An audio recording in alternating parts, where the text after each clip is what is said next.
It's really hot. Is that it? Thank you for watching the PC. Good night. Good night. It's too hot. Thank you, one and all, for joining us tonight for season 5, season 5, episode 27. Ask Us Anything. And that could be, why is it so hot? Sure this is such a good idea? I put up the post, and I was actually shocked by the number of sensible responses. It's not out there. Jeez. I know. I was shocked. Anyway, guys, yes. So tonight, mainly because it's hot and our brains aren't working, and particularly because there's a couple of questions alluding to stuff about the stream. We're just simply going to do a Ask Us Anything, because we always get loads of questions, and half the time we don't get around to answering them, or we don't want to answer them. And so we figured that would be a fun thing to do. So there were 57 questions. So we're blatantly going to be able to do them all, aren't we? That's going to happen. So we're going to have a roll through that. We'll be doing some project updates. We'll be doing the normal stuff like the news and everything else. But before we get started, I have to say, remember that we are sponsored by the wonderful folks over at Boards and Swords. And if you put in the code PCP5 when you're checking out, you'll get 5% off. And there's a lot of news this week. So if you can get some of that stuff ordered in through Boards and Swords, and then you can use the code PCP5, then you'll get 5% off that, on top of whatever stuff Ian is already doing. So be sure to go and check that out. And as always, you can find all the links, blah blah shill to our stuff down below, including a link to the Facebook group, which you can find there. So it's give us your money. Give us your money that we see none of. How are you two doing? Oh, great! I seem to have escaped COVID. So that's good. And the medicine obviously works, so it's fine. It's all good. Otherwise, did you just pass it on to Ken? Did you just have a little? Did you just have that mask? Did you just keep coughing on it until it I did send him a special parcel with some old tissues. Just thought, and a face mask or two, just because I want to share it. Amazing. Amazing. Yeah, Ken's poorly. And on the off chance that he does watch this, we wish you a speedy recovery so you can think about coming back onto the stream. Yes. He never ever watched it, even when he was on it, for crying out loud. To be fair, that is very, very true. So yes, we are doing an Ask Us Anything. Steve, how is it in the north? Cold, lovely. No, it's horrible. It's really 68 more sleep. That's terrifying. That is actually really terrifying. That's really 68 terrifying. More units, Tom. Okay, done. No, here it is. It's just warm and muggy, and as you can see, it's still sunny here, which is just bizarre. I am deeply uncomfortable under these lights. It is very. It is rather unpleasant. Let's see who's here. So first of all, we have Paul from a Moisture, where the weather is moist, far too hot for hobby. So I've attached myself to multiple fans. John Selbury's here. Alan's here. How you doing, dude? Evening from a hot and humid South Wales. Great weather is. It's speed dry is the additional Spanish I'm having to paint for Saturdays. We decide to increase the number of figures. That's the mistake. Gary Wallace, Ham and Jam, how you doing? Rich M, Lionheart, Rogue Trooper, Martin, evening from a hot and sunny Jersey, working on some epic Romans. So am I. You know what? I thought, I'm having another game soon. I'll paint up that missing unit that we needed to have completely legal forces. So I painted them up and then realised I painted them up for the wrong side. So I painted up some. So I meant to paint up a unit of Roman cavalry, and I painted up some Numidians, and you can't have the Numidians in a mix with Roman Republicans, so I've now got to paint up some one. So I've done accidentally painted a unit that I didn't need. So there we go. Grana Prigo, how you doing? Satchel, Wargames Hobby, Ian Wright, Carl Burks, Mark Riding, how you doing? Steve Harbour's here, Red Steph, Rich John, Benjamin, how I think it's very warm Denmark. Painting German flame panzers tonight. How appropriate. Daniel Justin, Miniature Odyssey, 10 mil Germans and pink orcs. Oh yes, I Pink did like. orcs. Yeah. I think yeah. I'll just wait. Okay. Adam Kirtley, Dave Benton, Grant's here. How you doing, dude? Old school FRP. Shaco's here, right? James, Andy Sykes, Robert Smith, Weaverfish. Welcome from all too warm Sheffield, building old school Perry Bretonians. Nice. Crikey. Nathan's here, guys. Double tip. Let's see. Miniature painter, history and dice. David Kerr, Matt Mail. Is that Polyocretes 30? Hello, I don't recognise your name, but welcome if you're new. Joseph Hodek, how you doing? Kurt the Viking. Excellent. Lazy Pirate Painting, Marky Sparky, Robin Rose Holden, Landschneck. If I'm missing anyone out, I'm sorry, it's going very quickly. And Spookari, I was meant to be working on Burgundians, now I'm researching Milan and the Swiss. The Burgundians will be upset about that. They will be very upset about that. Anyway, welcome everybody. Thank you for joining us on this humid and horrific evening, where we can all sweat under our various lights together. It's not just the toys that are going to make us moist tonight.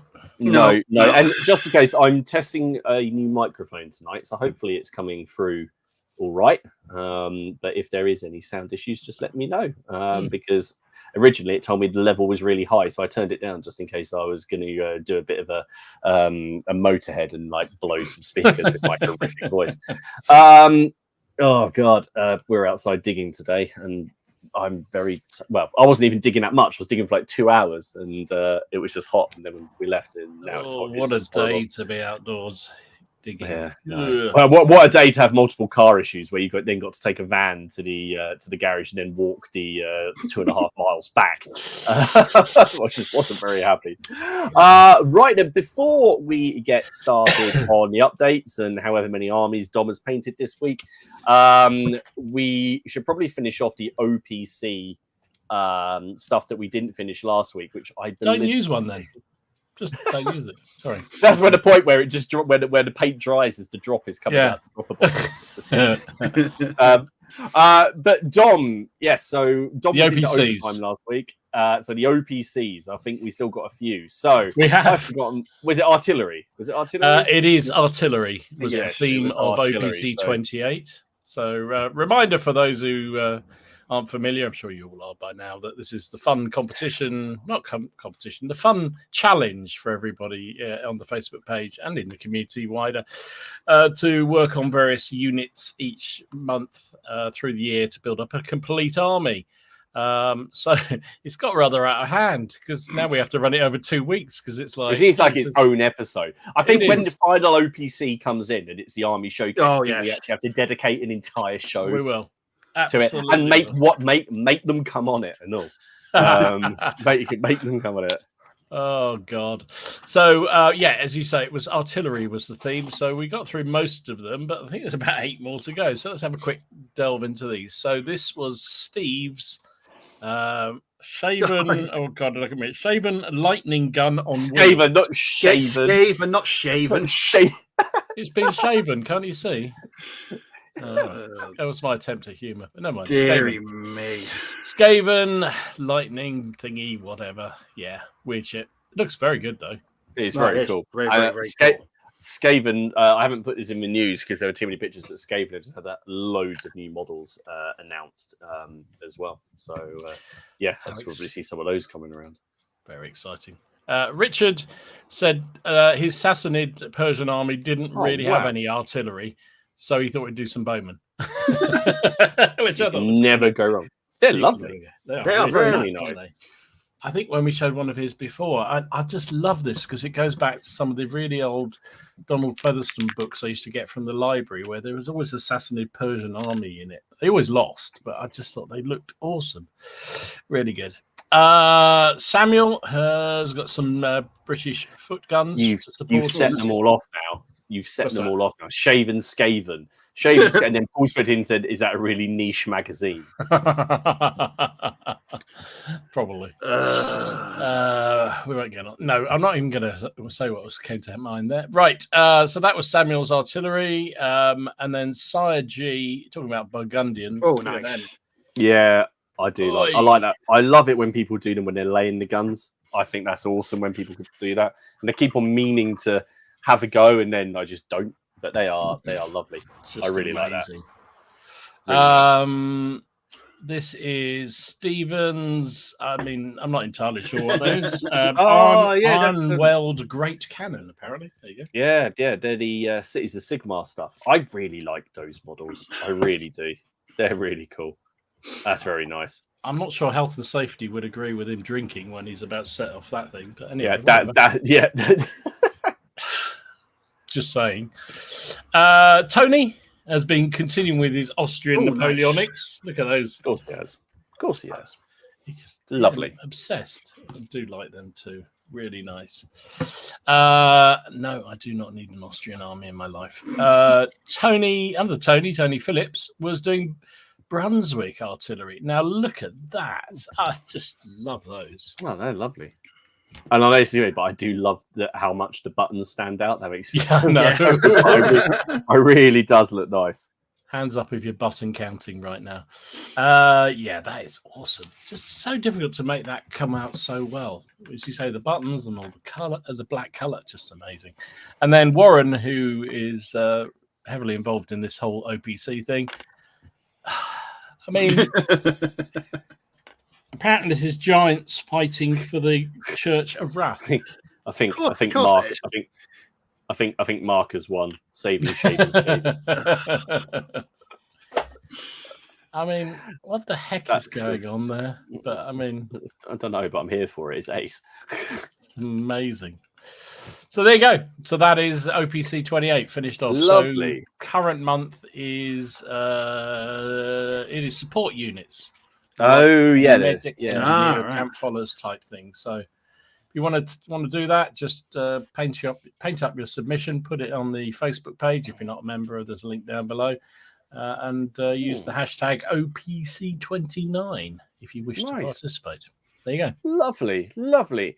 All right then. Well, thank you, Dom, for how many were there? 40. I think there was something like that. Yeah. No, 30. Yeah, there was 30 entries. We better get in touch with them. Actually, start talking about the final episode. I know we joked about it, but now I'm thinking about it. We really might have to do it over 2 weeks. we might be. Yeah. I think we should have a chat. Right then, let's have a look at what everyone has been doing this week. Now, there's been a flurry of activity. Dom, I know you've done things because I saw your video. So, what have you? Well. Yeah, what have you been up to? What have you been doing? So obviously the COVID bug laid me low in terms of couldn't actually go anywhere. So all I did was sit and paint and watch the Olympics, and that meant I painted quite a lot really. So they did loads last week, but just to continue the themes from last week. And I did a separate video on this, and if anyone's interested, how I painted the epic Gauls. But there they are. As they finished up, I think it came all right. Actually, yeah, that's one unit, isn't it? That is one warband. Yeah, that is one warband. I mean, it does look very warbandy. So that is good. They do look very warbandy. So the only frustration is just the lack of a command stand and B variation. Yeah, this is. I mean, there's three separate layouts of each strip. Well, I mean, basically, there's 3 different strips, which are the same models in different positions. Order. Yeah, but I do agree about the commands. I would have liked some standards as well in there, or just some I mean, I suppose there's nothing to stop you sticking something in there, but there's not really. I guess you could print out some teeny weeny ones. I guess so. And that. But, I'm going to see what the Cromarty Forge 13mm ones are like, because maybe you could do a strip of them, put them at the front as a command. Yeah, I don't know. Yeah, but they look very cool. They're fine, and they're boots on the table at the end of the day. That's the main thing. Also, I did some 15mm Napoleonics. Oh, nice. Now, God knows how long I've had these, and they're all different Shaco types, but I just need some more skirmishy figures, so I put them on 2 on a base. You need them. I need them in my life. I do. So I found a whole bag full of them, so there's no more to do, but I was bored and I just painted those up, easy peasy. But I did embark upon now this caused a few ructions from my video. I did embark upon my American Civil War project. So I think I showed last week the first regiment I've done. So I did a second one to go along with it. Okay. So because I thought they looked really nice, I'm quite pleased with them, really. Although there were some questions whether it was dark enough uniform and blah blah blah blah blah. But anyway, they've been in the sun, and then I did battery for them as well. Oh, sorry. Say that again. People were concerned that the blue was too light. Apparently, it should be virtually black. Okay. Yeah. There you go. All right. Okay. So anyway, I did the artillery battery just to. That's lovely. I'm really pleased with how they came out. I mean, the brightness of the blue is burning my retinas, but yeah, obviously. Shame on you for getting the wrong blue. I did because I didn't leave a comment, so I didn't go into your comment section. But I'm at the end of this, I'm going to purposely go and have a look. Do you know, somebody put he didn't just comment once; he commented twice, and then the third time he said, "You've made Yankees something they weren't." I think was a comment. Yeah. What? Nice. Anyway, they are that color now because, in fact, when I then painted the guns, I made sure I chose a deliberately slightly lighter pale color. So yeah, there you go. So actually now I've got pretty much an early brigade done. So Is the ACW the new World War II after World War II took over from the Napoleonic? Do you know what? They are so easy to paint. I love it. They're so easy to paint, and I'm so into it. I've just about finished off my first Rebel battalion, and I'm just painting another one tonight. So I'm just flying through them, mate. They're just lovely. So yeah, there you go. Very nice. Very nice. You're sorry. Steve, what have you been doing, dude? I want Dom to say 100 Hail McClellans in penance. Oh dear. I'm still painting on something for a video, and it's taking me longer than expected. I don't want to show them until I finish them, so that's what I've been doing. But I did manage to get a game of course my very very very first game of Core Space, which was the game I picked up 2 weeks ago. So it's a really small sci-fi skirmish game. So I was off on Friday, so I thought, I'll have a game. It takes a little while to set up. It took me about an hour to set the entire thing up. Wow, that long? Yes. How many figures? It's not the figures; it's the scenery. Oh, okay. And then you've got to sort out all the tokens and the little peg things. And I think once I get used to playing it, though, it'll take a lot quicker. But there's a few photographs. So that's what it looks like when it's on the table. Cool. Wow, so I love the trade. It's brilliant. What I've done with that is I bought some marker pens to go over the whiteness on top of the scenery. It doesn't half make a difference. I took about 15 minutes to do the entire lot. I really like that, and it just looks really good. One of the prettiest war games I think I've ever played in my life. It's just so bright and vivid, and the scenery's all in the box. It's all in the box. All you do is clip it together. Wow. So can you give us a quick elevator pitch on what the game or how it works? Like, is it?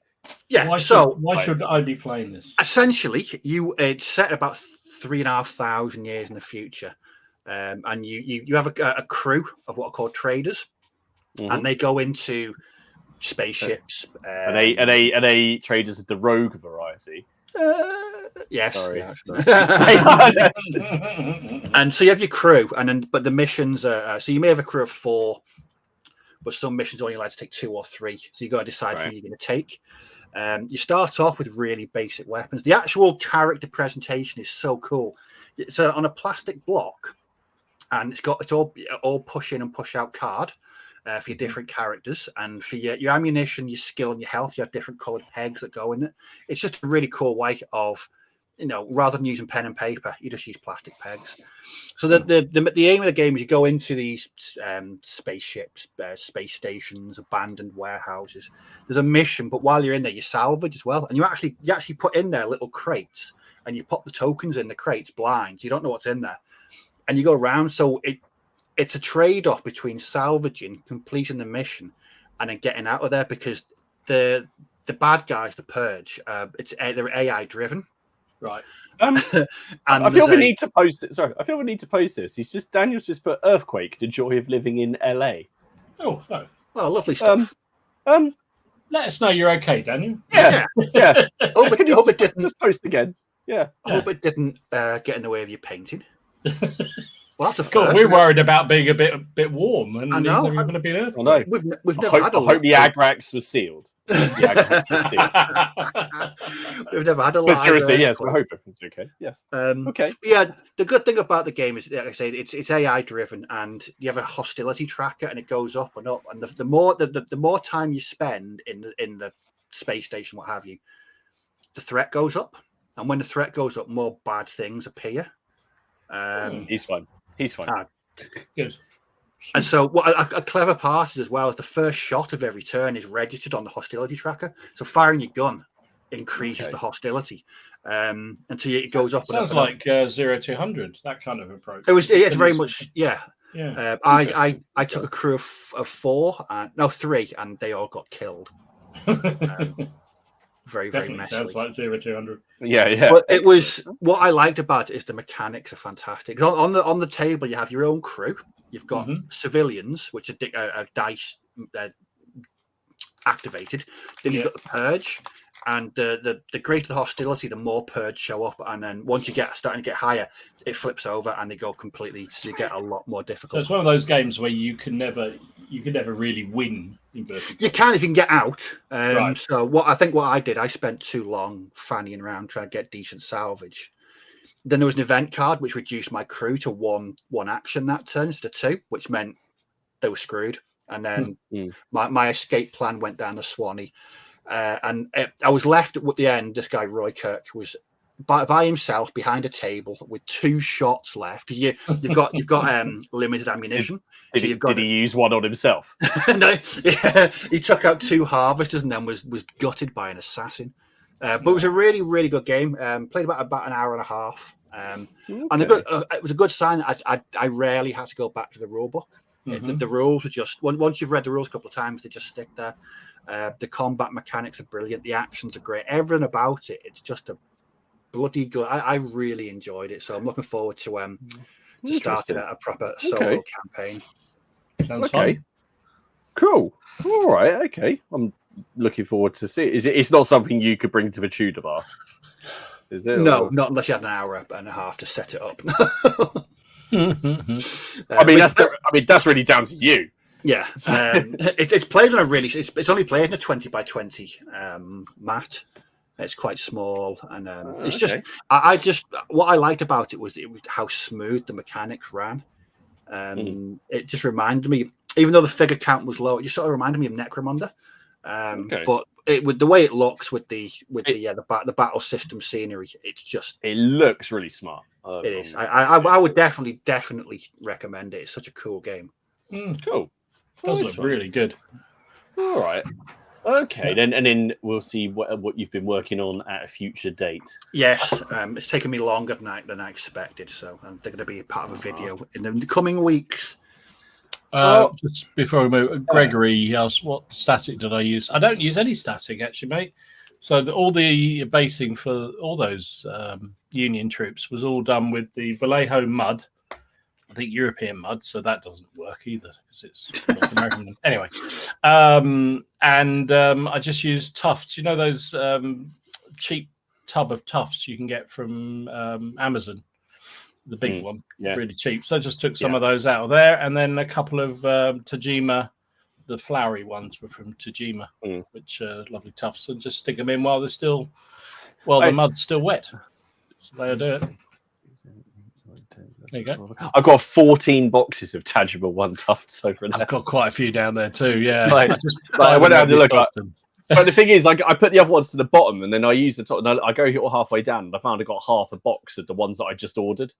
I need to go through them. Well, I've had a busy week as well. I've been working on another house, which is near. There we go. So that's on its way. It's got another sort of smaller building that attaches to it here, which I've got to do. But yeah, I like that. So I'm building up my medieval buildings for one game. This one game I've got in my brain, and then we're going to play it, and then it probably won't go the way I planned to. So I've been working on those. Lots of things all at once. You know, I said I had lots of things about 80% done. So now I have more things 80% done and a finished unit of cavalry that I didn't need to do. But I did finish some stuff. So I finished some of these. So with our impending game at CrackCon, I thought I'd better get on with some of my Romans because I think we're well served for the Gauls. So I thought I'd better get some Romans done. And I picked up these Foundry minis at Salute. These are Balearic Slingers. Oh, yeah. So I picked up these. So I mixed two of their codes. I mixed the sort of later Balearic ones with some of the early ones and thought, who cares? So I can have a bit of variation. So we've got some Balearic Slingers, and these were really fun to paint.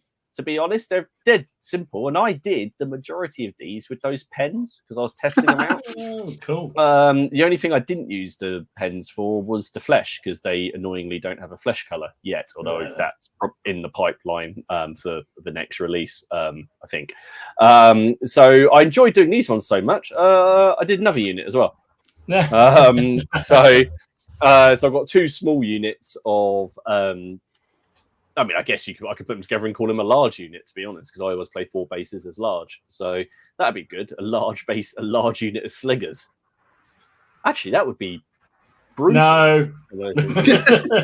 That would be brutal. Don't they get like 5 dice on shooting? Yeah, they would. It'd be crazy. That's awesome. And well, anyway, epic and their shots as expert shots. There we go. So look at that. And there they are all together. Look, I quite like that. Yeah, look, there we go. There's a load of Balearic. I'm gonna have to few more Gauls then, I think. Yeah. So they were good fun to do. And do you remember I was painting those little 15mm knights? I finished another base of those. So here's a unit of heavy cavalry, the John de Warren. I had to add the dead horsey on them. And again, because these were me trying out those pens, really. So all the base I did. So the base on the right I did on the stream last week, the whole thing, start to finish. On the stream while we were chatting, everything was done base coated with contrast, and then once that had dried, I just used a few of the pens to highlight the colors. So there they are a bit closer. So yeah, I'm definitely finding uses for them. Good. It's a bit harder from the figure painter point of view. It's easier, I think, if you're more of a vehicle person, I can imagine. or a certain armored superhuman that's 12 foot tall with lots of edges that you can use edge highlighting on. But yeah, these were good fun. So I've done that unit of heavy cavalry there. So John de Warren's actually building up quite a little force at the minute. I'm going to have to do something for the other side, which I'll get going on. So that's what I've finished. But as I say, I've got some Gauls here that are about 80% done. I've got some levy. I've got some Roman cavalry. I've got these giant undead floaty dudes to do. I hope you use American mud. Yeah, but I used it. It was from the wrong coast. Oh God! Dear. You say that though. But I actually, there's 2 occasions where I've gone a bit OTT with my basing. So one was the Crusades, where I actually went on Google Earth, went to the map view, and then went on some of the roads around Jerusalem and looked at what the ground looked like, so I could get the rockets. And then the other one was the Zulu stuff, because there was it's got this reddish tint to it, the Zulu Earth. But what made me really happy was when someone who lives near Issamuana commented on one of my videos saying it looked spot on. He lived there, and that made me so happy. Made it all worthwhile. Yes, there should be a new Gallic Wars battle report soon, because I've actually got quite a lot more stuff. I've pretty much got double the amount I've done before. It's just been built up slowly, and obviously been working on the epic things. Can you lick your pens like you lick your brushes? Probably not a good idea. Probably not, but as I said, they don't smell as nice as Sharpies. Disclaimer: don't smell Sharpies.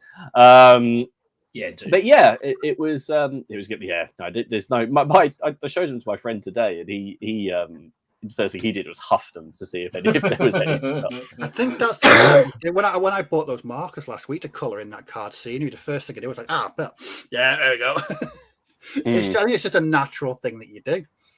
Yeah, no. So right then, so let's take a look at some of the questions that you guys sent in. So we're gonna have to probably bash through a fair few of these and not get stuck in debates. We fortunately, because we can just say yes we agree or no we don't, and then we can argue. Who knows, we might not all be friends at the end of this. Then we'll have a break for the news, and then we'll get back on with it, and then we'll have the viewers at the end. So I'm going to go through these in the order that they came in. There are a few that are fairly similar. So if I don't read out your question, it's either that one's already gone beforehand or I don't want to. So democracy in action. Yeah, absolutely. So I think we will start. So David asked two. So I'm only going to pick one. I'm only going to do one, David. But I think your first one was amazing. So David asked, if you could plan your perfect wargaming weekend, what would it include, e.g., a battlefield tour, a convention, painting, gaming, or both? Now, I take it we're not going to say that CrackCon is our perfect wargaming weekend because we're knackered and don't really do any gaming. So I think we'll fly through. Steve, what would be your perfect wargaming weekend? Painting and gaming. That'd be it. Well, okay, that was. What about in the evening? Would there be a film involved? Would sit down, nice historical film, a few beers, bottle of red wine, a couple of single malts. Excellent. And then we'd watch Fury. I was going to say I want to go. I want to go around Steve's. That sounds like a fantastic place. Well, mine would be. I would love a nice big battle. Something that involved three or four people aside, lots and lots of figures, just having a good old ding dong, nothing too strenuous in terms of rules. So just having a right old laugh with a few beers, and then would probably then head to the local hostelry and drink a few more beers. And Sounds then good. The next day would be, if we still felt up for it, I wouldn't game again.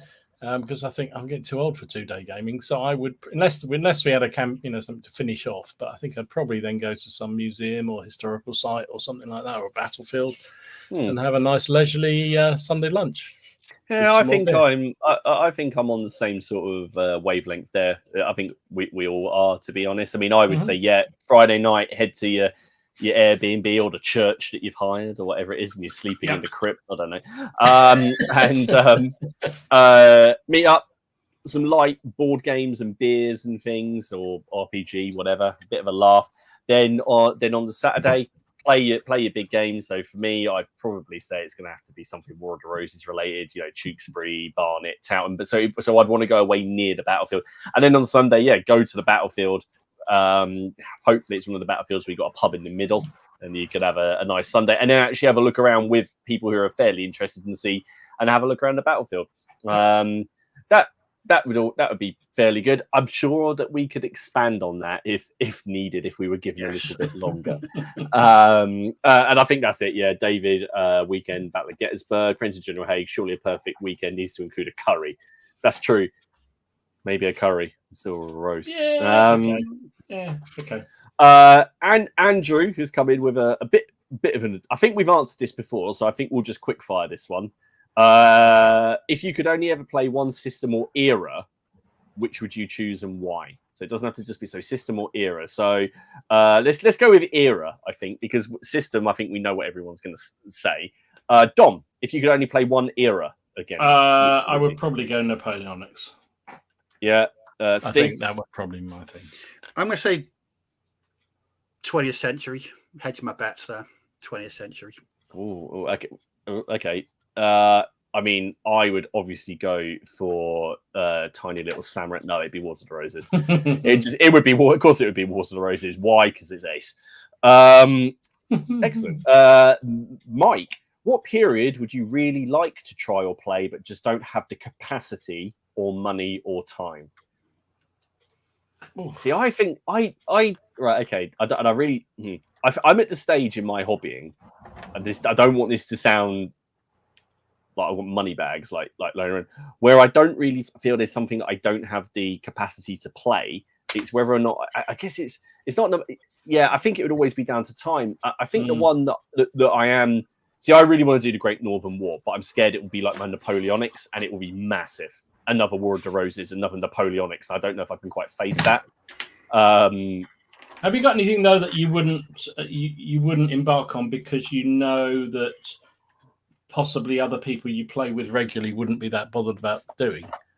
Because let's be honest, we like the fact you're playing with your mates, having a laugh.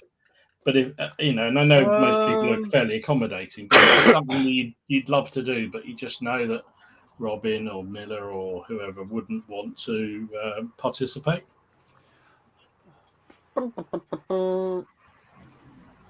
Not really, because I don't. I have a think. Steve, you answer him, and I'll think of something to say to him. Mine would be, this would be a bit from left field. I would love to paint up my own Primaris Space Marine force, just for not for playing, but I think it might get out of hand because I don't know whether it's just me, but when it comes to Space Marines, I've got a very Dom. This may not. Dom, you feel free to join in this conversation. Yeah, Space Marines don't look like how I think they should look. No. If that makes sense. Yeah.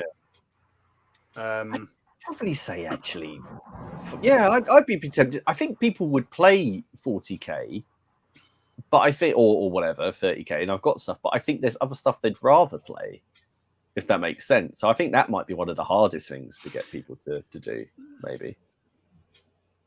Yeah, I don't know with the Space Marines. I mean, there's been so many times I've just thought, well, what harm could one box of Primaris do? Because I want to but I want to cut off all the skulls, and I don't want them bright coloured. I've always thought I don't know what it is, but I've always thought of the way I want Space Marines to look. Isn't that why you have a 3D printer?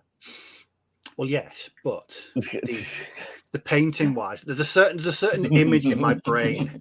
That I want them to like, but I just think it would detract from other things that I'm working on, and I'd probably never finish it, and I'd be like, what a complete waste of time that was. Okay. Okay. Dom? So I'm a bit like you, really. There's not much that I wouldn't have a crack at. If I could be bothered, kind of, and I actually don't mind if I end up just doing it for myself, because I've done that with the Boxers, I've done that with the Roosters in Ireland. It's not something, other people can play it, but it was done because I want to do it, and I did both sides, so that was fine. So I think the one that I've mentioned before that I would love to do, but I still not really sure where to really start with it, would be something that involved the Mongols. So I'm just always fascinated by them as a historical period and what they did. But just it's not that the figures aren't available, because they are. There's some really nice ones out there. There's not that there aren't some rule systems out there. There are. Just none of them seem to really work for my vision of how I want to do it. And I know you'll say, Martin, do your own. And maybe I will at some point. No. I think my thing about the Mongols would be as soon as you can color print horses at home, then yes, absolutely go for it. That doesn't even scare me, because I think it's just that if you want to, most rule systems I've seen involving the Mongols, they tend to have a very small elite army, because that's kind of in keeping with how rules would sort of treat with them. But there's no way of dealing with the sort of the mobility they had, the way they can just appear somewhere with anybody not knowing they're coming. I don't know. I'm just not sure whether there is a rule system that would allow them to play. I know a rule system where they can kind of go off the board and appear again, which is to the strongest, and they've got quite a lot of neat little abilities into the strongest that let them do stuff like that. No, there is stuff. No, there are, but I just think whenever I've seen that, it either then becomes something that is no fun for your opponent, or just doesn't work for the army. So I know that's why I still have. All right, okay. Well, you had a time to think now. You're hoping I wasn't coming back to you. Yeah, I was. Move on then. No, I don't really think there's anything I wouldn't give a go. I think I'm just too stuck in the projects. Like my big background one's always the War of the Roses, and I think my other. And then I've got the Crusades, which is pretty big, and Napoleonics, which is sort of on hiatus. But yeah, I genuinely I don't know. I was trying to think. I was actually Googling stuff that while I was in the Portaloo earlier, and I was trying to think of things to do. So I'll have a think about that one and come back. Okay, where are we? It's done. The thingy. Hang on a second. So Pat says, what are the best, easiest games or rules to play solo? So the comments can probably chip in here. I'd throw my hat in and just say Rangers of Shadow Deep, perfectly playable solo, walks you through it. It's hilarious, but it's probably more fun with people. But I think it's one of the easiest games to play. How are you guys? Well, after what last week, I'm going to say core space because it's you can just play it solo. If you fancy one that's going to kick your ass all over the place, go for the Dark Souls board game. You won't enjoy it. I mean, you will enjoy it, but you won't win. You'll lose, and you'll hate the game. You'll hate your life choices, and you'll be kicked around all over the place. But it's a great game to play. It's challenging, but yeah. Again, it's another game where the enemy is behavior card driven. Mm-hmm. So yeah, I'd say core space and Dark Souls. I would suggest Sharp Practice. I think that works really well as a solo game. If if you're looking for a historically based one, because it's anything card driven like that, where you just literally flip over the card and then you play that side. I think works. So that would be my one. All right, cool. There we go. Look at that. That was something fairly concise.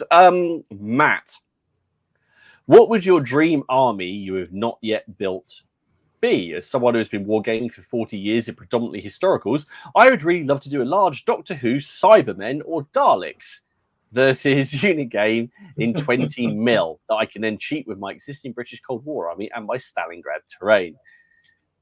What would be your dream army you have not yet built? I mean, I suppose this is similar. So, Dom, obviously, we say a massive Mongol army. Yeah, I think it probably would, mate. Yeah, I think that's a fairly easy one for me. Because, yeah, I refer you to my earlier answer. Yep. Steve?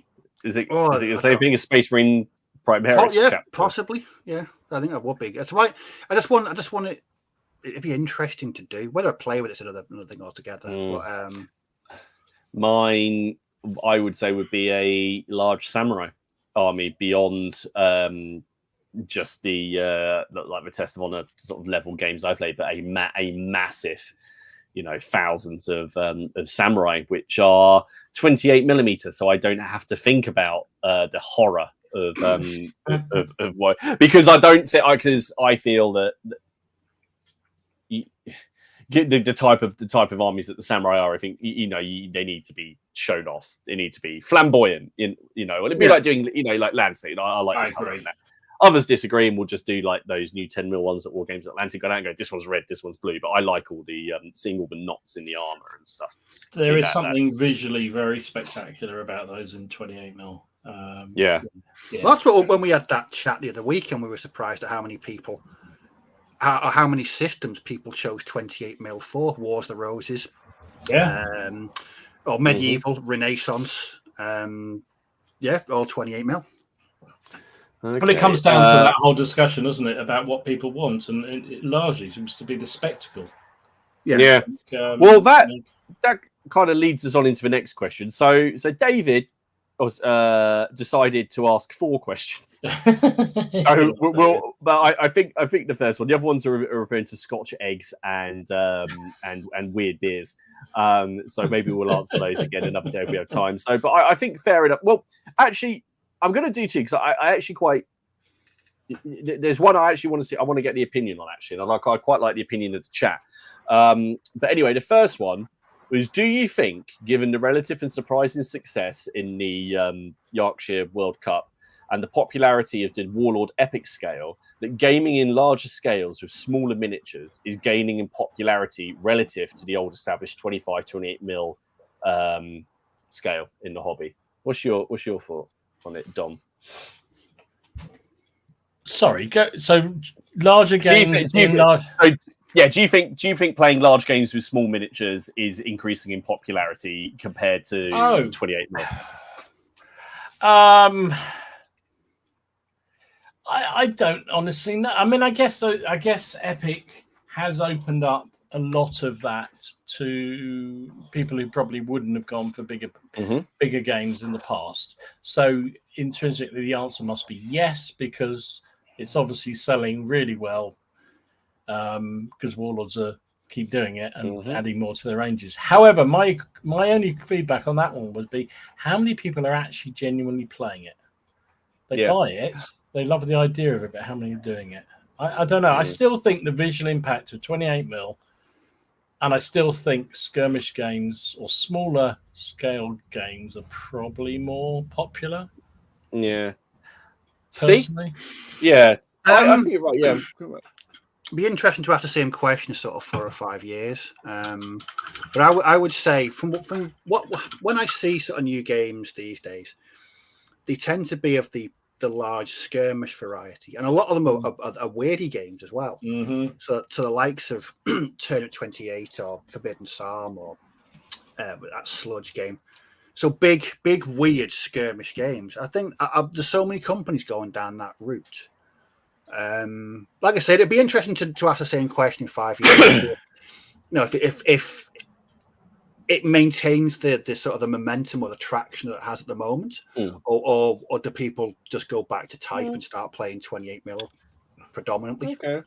See, I think that I think it yes, I would say that its popularity is increasing, but I think it's increasing relative to the rest of the hobby. Because I think miniature wargaming in general is increasing in popularity. And as I think you'll see things like there is more 10 mil, 6 mil wargaming, but I also think there's exponentially more players who are joining things. I mean, you just have to look at what GW are doing, and they are part of the hobby, despite what we say and what we joke. They are, and what will happen is you have 10 people who let's say you get 10 people who join the hobby. After they join through GW, there'll always be people who won't. But let's just say you've got 10 people who join the way that I think the majority of people join, and we've talked about this before. And then out of those 10 people, 7 carry on GW. 3 people maybe go off and try other systems. Out of those 3 people, 2 people try historicals, and they'll probably immediately. I would imagine, I'm not very wrong, but I imagine that they would go for familiarity first, which is 28. Because that's familiar and they know what they're doing, and they probably know the Perrys and they know Warlord, and or they're more aware of them, and then they want to try something with their second project or their third project, and they do something in a smaller scale because yes, you're right, they want to do a whole core or they want to do some sweeping battle. But so I think yes, it is getting more popular, but I think that's relative to how popular I think the hobby is becoming a lot more popular. So I think it's brilliant if more people are aware of it and they're doing it. But I think as a hobby in general, we are. We've got to remember that we are a niche within a niche within a niche. I think, and the smaller scales. I think when more niches. I think. Steve gets the other niches. So that's not denigrating it at all, but that's how I see it. Is I just walk past GW and it's rammed like all the time here. And I think that's a good thing. I've moved past play. I am still going to play some stuff there. I do like it, but I think that eventually those players will.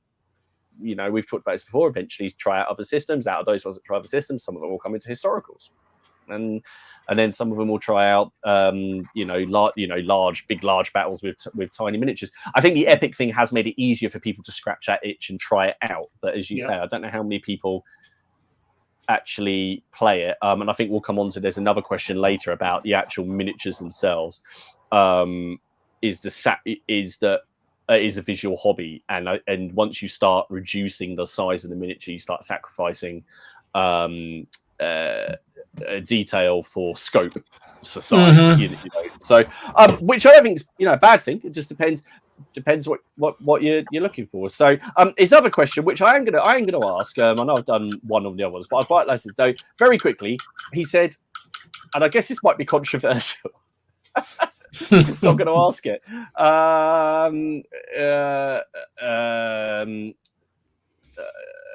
He said, painting, if 3D printing and YouTube streaming are considered separate hobbies, shouldn't we consider painting in the same way? And I'm going to flat out say no.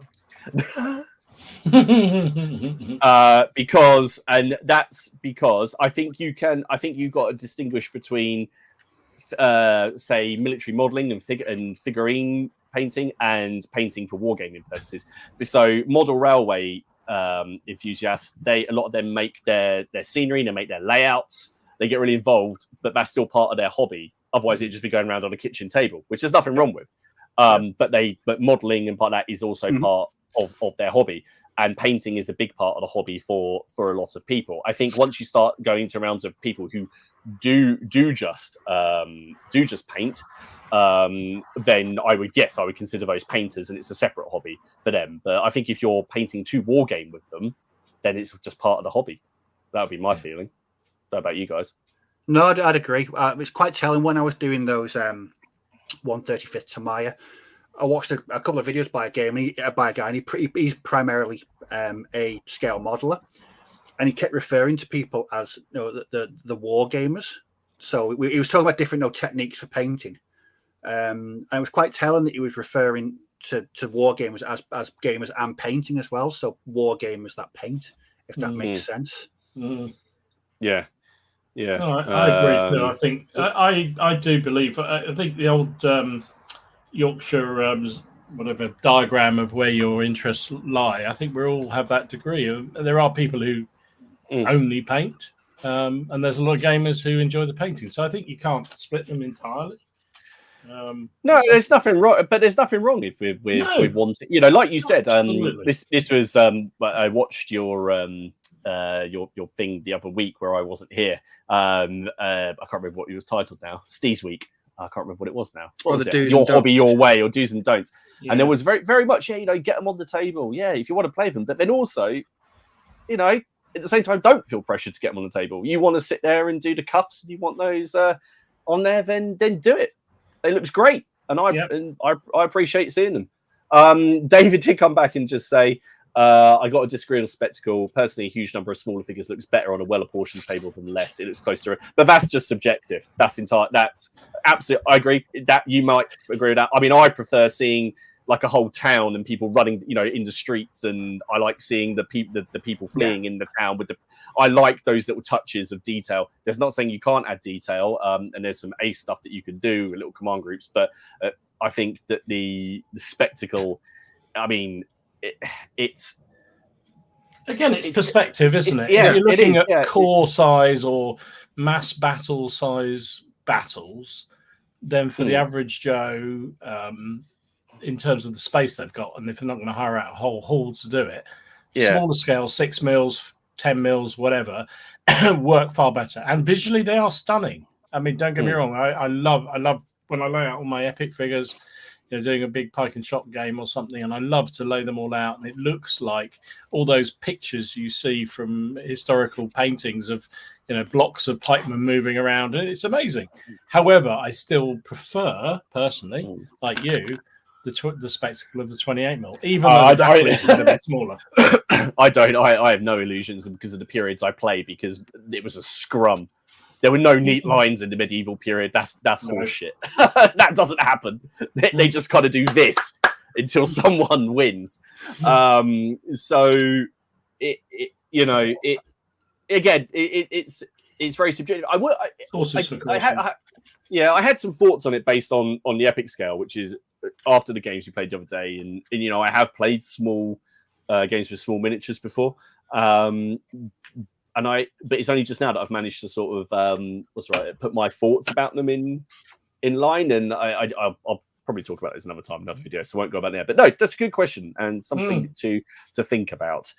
Matt said, if you could choose a period scale rule set for a fellow PCP member, which you think they haven't done yet but might enjoy, what would you choose? Oh, God. Steve, why don't you pick one for Dom? Turnip 28. I think you would enjoy. I think you would insanely enjoy it. Look, I really do. Did you see the insane look on Sean's face when he was playing at CrackCon? Yeah, isn't that just how Sean he is looks insane. Anyway? Exactly. Yeah, I mean that helps. But I never thought I'd see Sean playing Turn 28, but he enjoyed that so much, and he was getting into it. He learned all the lingo. He was talking about toffs and toff-offs and toadies. It was brilliant. Listen, I love a game, so I actually would have no problem playing Turnip or any other game for that matter. Well, I wouldn't do my own armies, but I'd be very happy to play. As long as it doesn't involve taking a pair of clippers to some plastic Perry miniatures.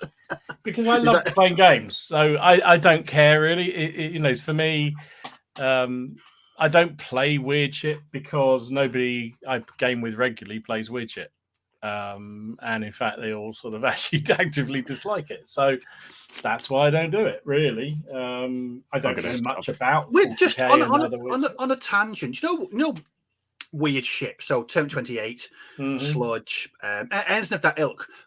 Why do you think people don't like it? That's a good question. I don't honestly know. I think people sometimes there's a certain snootiness about it. It's like, well, that's GW type stuff, and some people. I don't think that is for the guys I play with particularly, but I think some of them just. I know Jonathan, who I play with regularly, without putting words in his mind, he just doesn't like it. He just doesn't like the weird world. He wants to play historical. He loves the history side of things. He loves recreating battles, and the thought of. He didn't even like Saga for the very same reason, because he thinks that's fantasy. No. I mean, he's not wrong. No. But what about, because you, I'm probably, I mean, I can't believe I'm going to say this. The Rampant games get quite a good showing in your club, don't they? They do, yeah. But what about Dragon Rampant? Like, it's exactly the same game as Lion Rampant. I know. And just with a dragon. Well, so I think, again, that's one of those games that definitely... I've never played Dragon Rampant. A few people do play it down there from time to time. I don't think Jonathan's ever played it. But I think it's very much the... I mean, I know he doesn't mind playing... I'm putting words in his mouth. He doesn't mind playing Lion Rampant. Sorry, he doesn't watch this. He doesn't play Lion Rampant by choice, but he will do if there's nothing else on, or somebody just wants a game or what have you. But it wouldn't be his choice, because again, he thinks it's not really that historically accurate. Not that he's mad on historical accuracy either. So it's a weird thing. We need to give Jonathan the right of response, I think. I think we do. I'll bring, next time I see, he's away on holiday at the moment, so next time I see him, I'll ask him. Why don't you like weird shit, mate? Starring lots of comments. If we don't bring up your comment on here, because there's some great comments, I think we'll have a chance to come through them at the end. Let's do a few more. Oh no, you didn't pick one.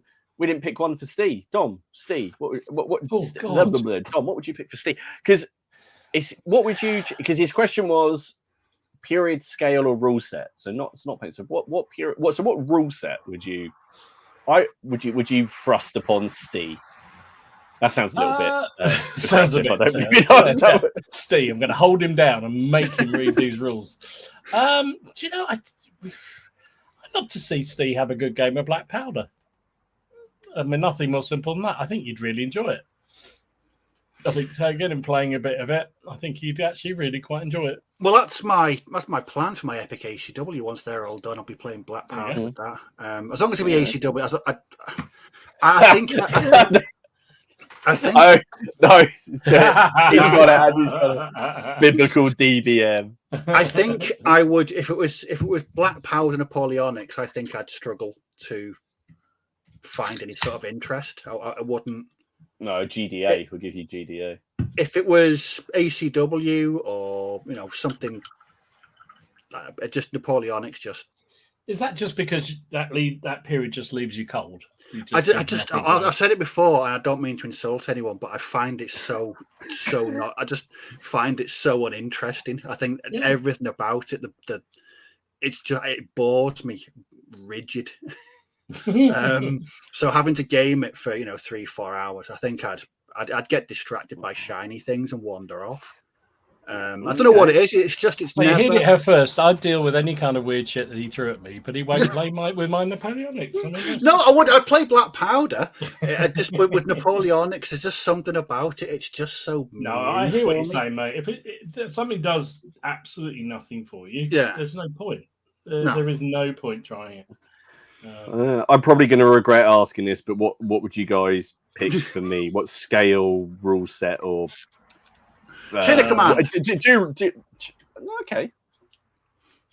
Yeah, I'd be interested to see what you thought about that, because I think that would be in your wheelhouse, so to speak. I think you'd quite enjoy that. I would be up for trying that. Yeah. Oh, okay. Oh, all right. Okay. That was quite simple. That was less horrible than I thought it was going to be. So right then, what would we get Ken to do? Anything really. It doesn't matter. Genuinely, I wouldn't give him a tabletop game.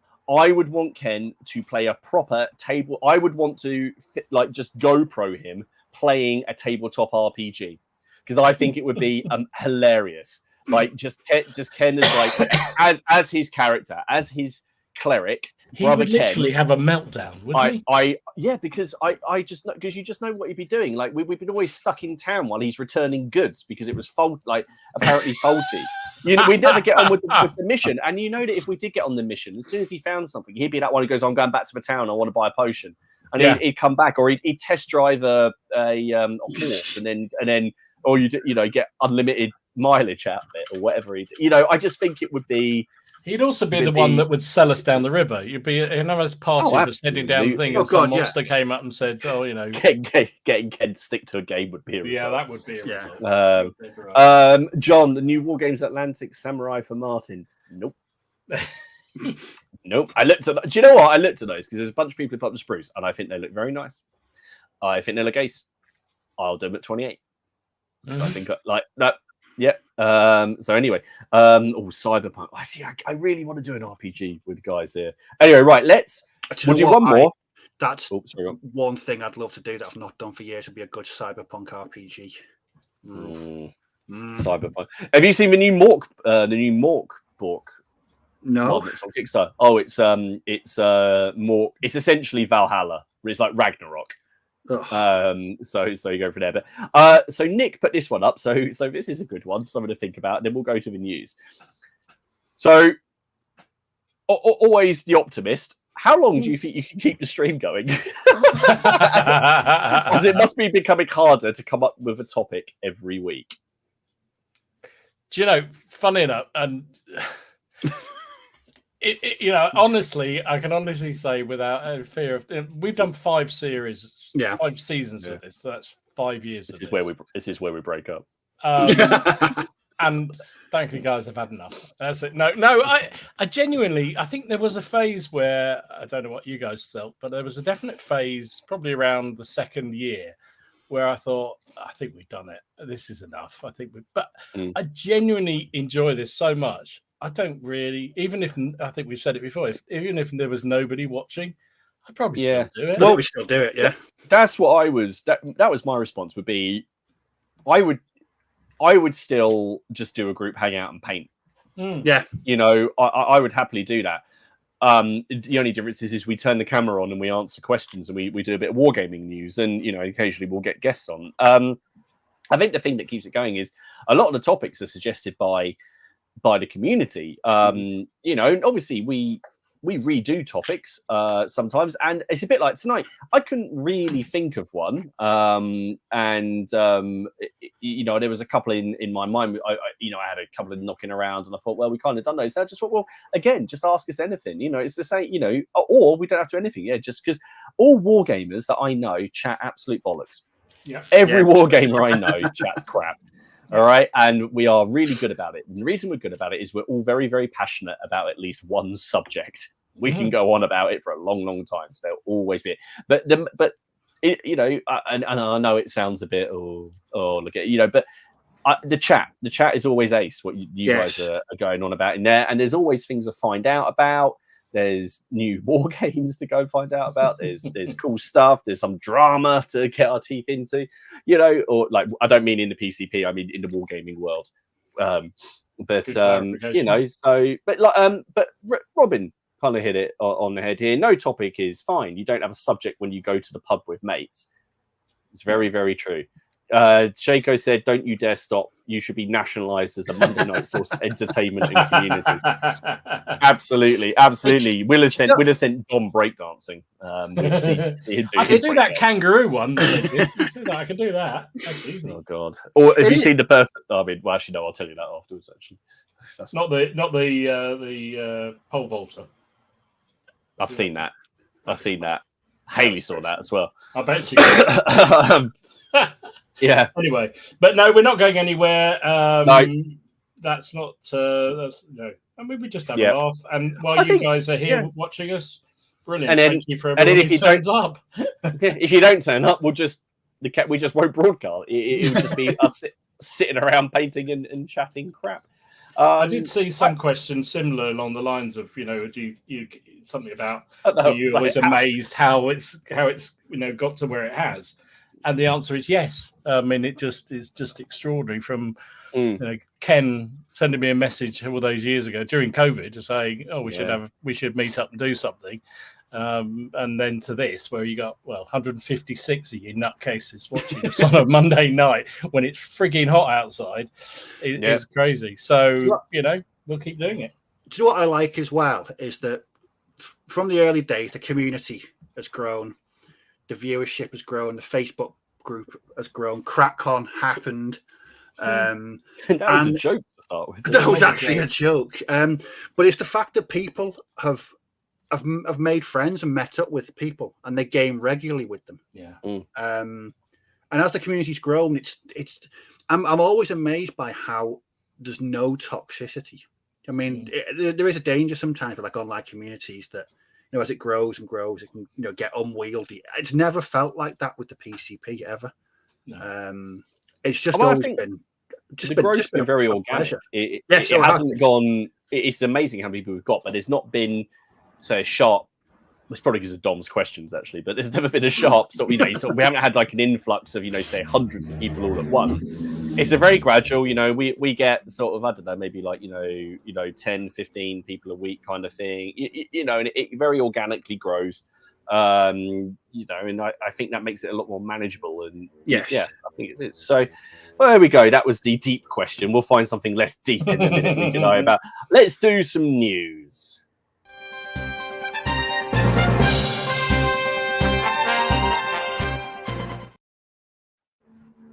Can I go first? Yeah, go. Good. I wasn't expecting. Right. I was in the middle of a blue. Okay, so I've got various things. Something from GW which actually excites me. Which goes something that's going to excite other people. I know it's going to incite people? Incite. Not going to incite anyone. Oops. It will excite. I know Matt is excited. But first of all, I was just happened to be on Instagram and I saw Oathsworn put this up, and it's a little preview of one of the next boroughs. Yes. Look at that. Look at him. And my favorite thing about this, it's got plate armor on the tail. I love it. It's brilliant. So this is going to be the, from what I understand, the first of a two Warman starter set. I think they're doing like a new starter, and Michael is sculpting. There's no sort of ETA on it, but this is the first in there, and this is ace. I love it. I love it. What you think you're out, and then they just pull you right back in. Finished the last friggin' Kickstarter. God, I need to get. Really nice. So that would be cool, and it's just. I just love it. His Instagram is ace. Everything he puts up on there is just absolutely fantastic. Now on to something a little more fun. So I saw that Mantic this has now gone to retail because I think it was on Kickstarter, and this has just hit retail. It's the Worms board game. Now, surely that's a Tudor bar game. Surely having could we have us versus the Yanks in Worms in the Tudor bar? Awesome. And then we'll have the Danish. Yes. Internationals against but doesn't that look cool? I might have to pick that up. And there's little miniatures. So that's out from Mantic. Warlords have posted up. I just got this photo. Their vehicle rule or some changes to their vehicle rules for the upcoming bolt action. I haven't read them. Steve, I assume you have. Were you? No, I'll be honest. Did anyone read them? I've been actively avoiding the bolt action group because it's just it's like a frenzy of speculation. People jumping on every last. I believe they've reduced. The points have gone down. Yes, points have gone down. I think that was the big thing because things like that mother was not worth having because it would be like 3/4 of your army. But now in the old 40 points. In the old rule, in second ed, if you want to take a veteran tiger, it's 666 points. Yeah. Did they do that on purpose to make it 666? Yes. Probably, yeah.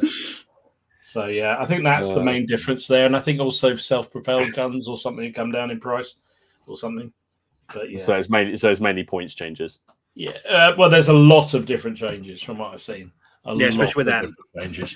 With vehicles as well. Machine guns as well, all sorts. I mean, So I think 2 minutes to go into. I think one thing that they're stopping is people who lead an advanced horde of trucks with machine guns on. Yeah. I think that the days of that happening are coming to an end. Yeah. Oh, that sounds like the thing I hate. So that's one of my issues. I did go into the bolt action group, and I quickly left, and then I silenced the group, or I muted it. So it didn't appear on my feed because it was, as you say, it was a feeding frenzy of bitterness and speculation. I mean, literally everybody's leaping on whatever they whisper there is coming out, and then for every person that loves it, there's about 15 that hate it. It's just like just wait and see what happens, or don't play it. Play something else. Or play version 2. Or just play Chain of Command or something. I don't know. That's what else. Right. Okay. That's what I should have said about you. Should have been playing. We should have got you to play Bolt Action version 3. This is all I have to say. That's why. That is my general feeling when I get the Warlord emails in a minute. So I felt we needed the tumbleweed gif, which I don't know why we haven't had it sooner. That is a brilliant gif. I like that. So it's there. Now the thing that I'm excited. Well, let's get the little one out of the way. So the people who play the old world and are interested in the old world, they've announced that Chaos Warriors, which I know people are excited about, are the next army to get its released. Very interesting book is coming out with it. It's the classic Chaos Warrior, guy, massive shield, spiky spikes, chariots, and it looks cool and does what it says on the tin. I remember playing one of my friends when we were, I guess this would be like about 2008, and his Chaos army essentially consisted of one block of 40 Chaos Warriors and a few sort of like characters that were floating around, and that was it. And he's watching this cumbersome block just maneuver its way around the battlefield, and me not being able to do anything about it meant I normally just gave up and said, "Yeah, you win."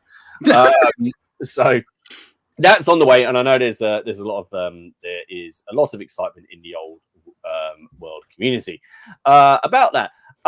Now, the other thing that I thought was quite cool was there was a bit of a surprise announcement, but I guess maybe it's not a surprise to some people, is that there is a new edition coming of Middle-earth strategy battle game, and I think they're combining it with the release of the upcoming animation film, which Weta are doing, the War of the Rohirrim, which is done by Weta Workshop and by the people who made the Lord of the Rings films, not by Amazon and those things that come out on there. Not that I'm making my feelings about that, what I feel about Shadow.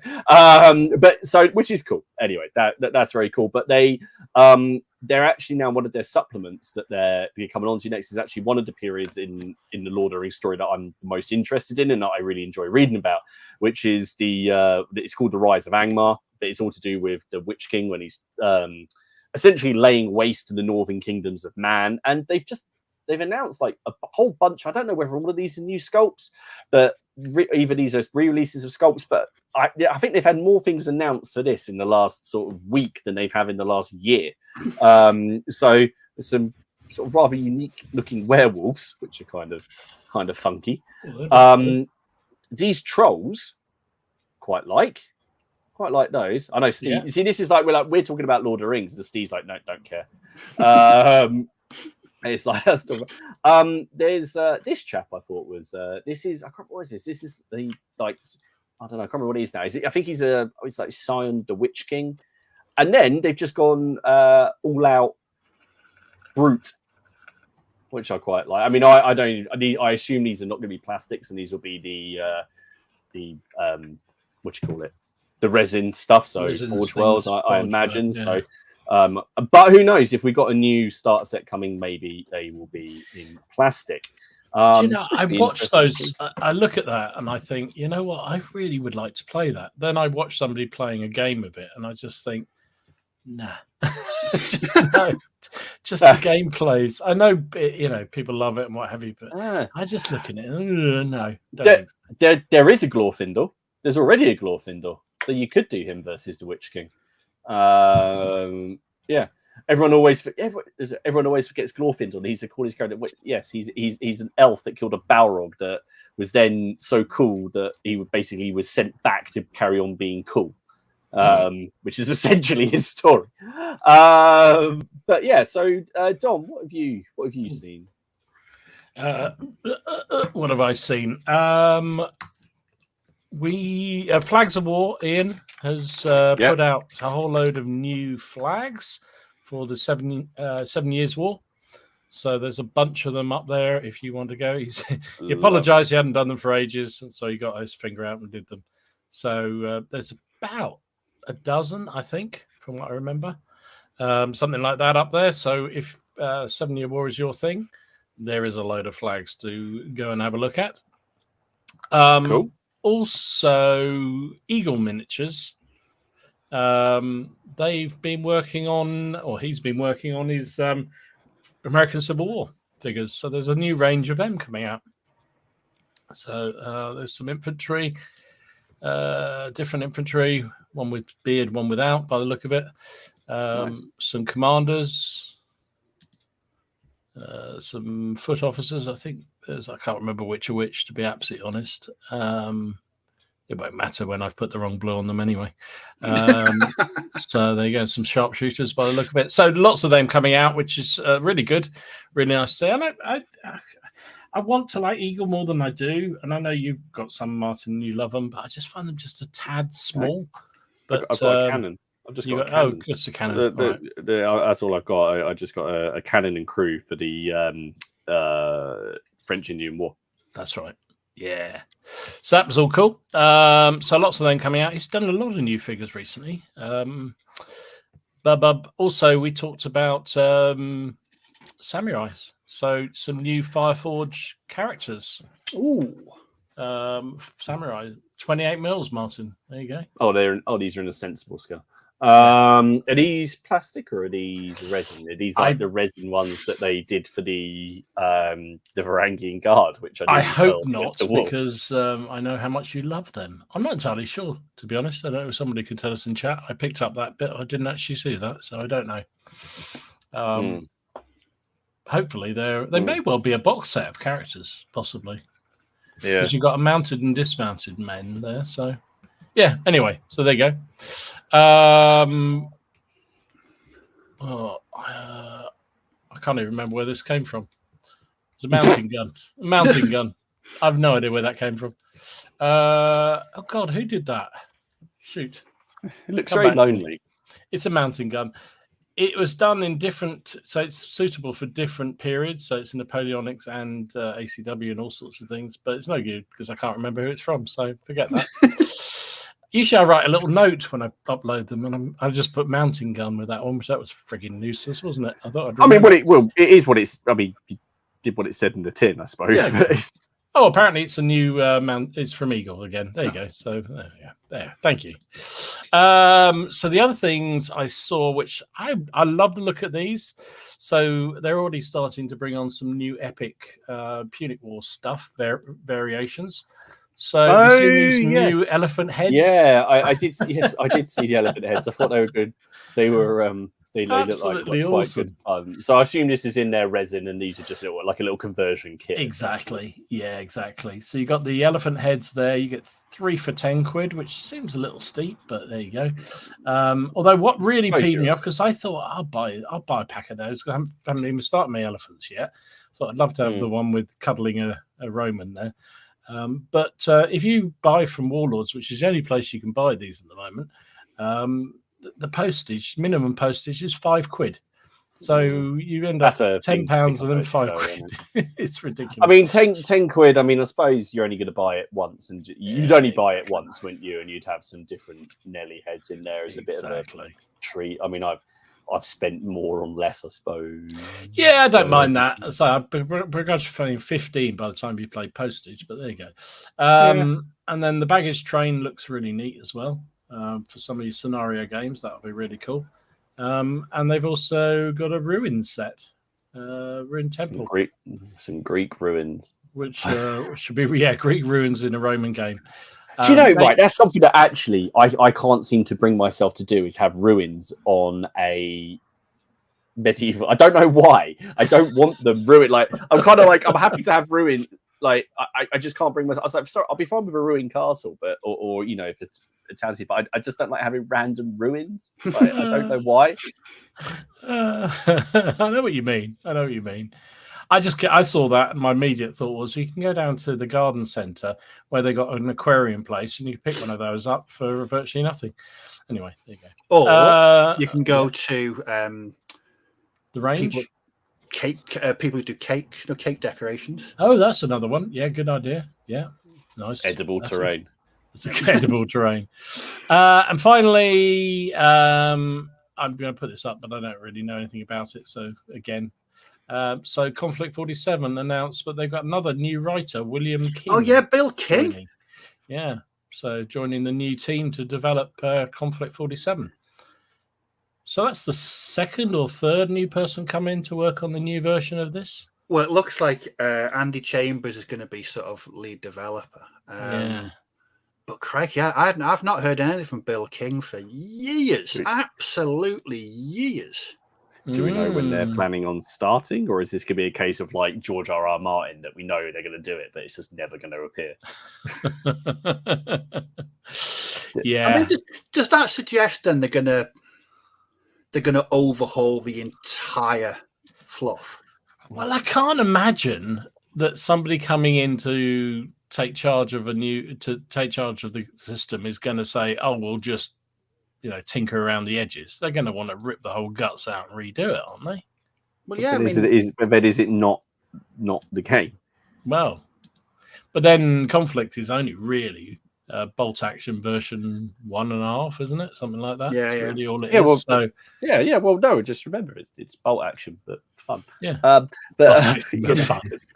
Sorry.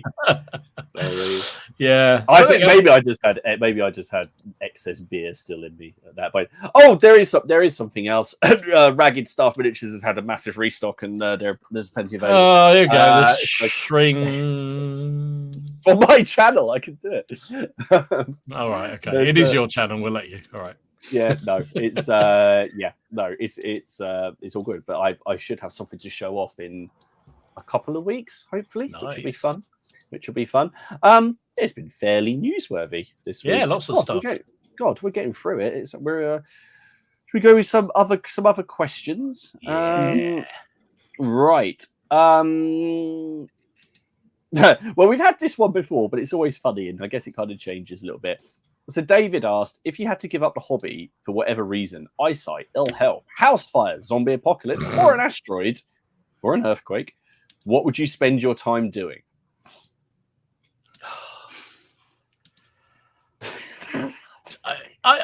Yeah. Well, we're not going to go there. Well, I had that moment. I had that moment earlier this year where my channel was taken offline, taken off by YouTube for some unknown reason. Yes. And I did have that moment of thinking, shit, what do I do? What do I do? And that's only just the videoing side and doing this, the PCB stuff. And I'm thinking, what do I do? And it was horrifying. I genuinely had a couple of one sleepless night because it was back up again the next day. But yeah, I honestly don't know what I would do. I don't know. What about you, Steve? Video games. There's some games that I want to play, but the time investment is so great that I don't think. So a game like I know Ken used to play Kingdom Come Deliverance. Mm-hmm. Yeah. I know that is a particularly long game, which is just ironic because I've just on Saturday I've started replaying GTA 5 again for about the 9th time. But that again, a good long game, lots of content. But yeah, I think whether I'd do a YouTube channel about it, probably not. Probably bore people shitless talking about it. But no, I wouldn't. I'd just play more video games. That's all I like Yorkshire's. He'd talk to his wife. I don't want to talk to his wife. Can we yellow card Lionheart, please, for his suggestion? If we come at the head of the Smiths fan club. I don't know if it was non-hobby. Well, if we could say if I couldn't do painting or anything like that, but I suppose what I would want to write rules. I'd probably finally have the time to write the rules that I semi work on now and then, and I'd get on with. But if it had to be entirely Wargaming is wiped off the map. I don't know. Probably brew a lot of beer and mead and stuff, and just pickle my liver. that would probably be me. There's an interesting question. When I go back to the lawnmower game, I don't know because I haven't played that for a while. It came off Game Pass, and I'm loath to spend money. If you ever want to laugh, go on to the Microsoft Game Store and just look at the amount of simulation games. I'm not joking. If you think that lawnmower simulator and power washing is strange, that's nothing. That is absolutely. There's PC repair simulation, car mechanic simulation. There's a postman one, right? I saw this. There's a postman simulator, and I thought, oh right, maybe you're gonna put something through a letterbox and see a crime, or you've got to run away from a dog. No, you've just got to go and post through the letterbox, go to the next house, post. Go to the next house. It's essentially like to become an Amazon driver and made it into like a game. Like, there's not even like a time limit. It's just like you got to do these letters. Okay, yeah.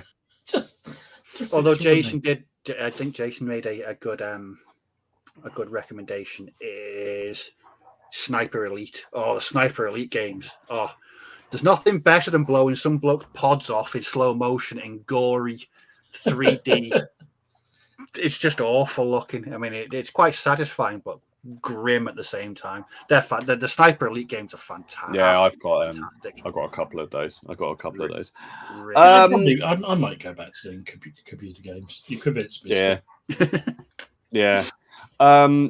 Ian said, "How big would we consider expanding CrackCon into?"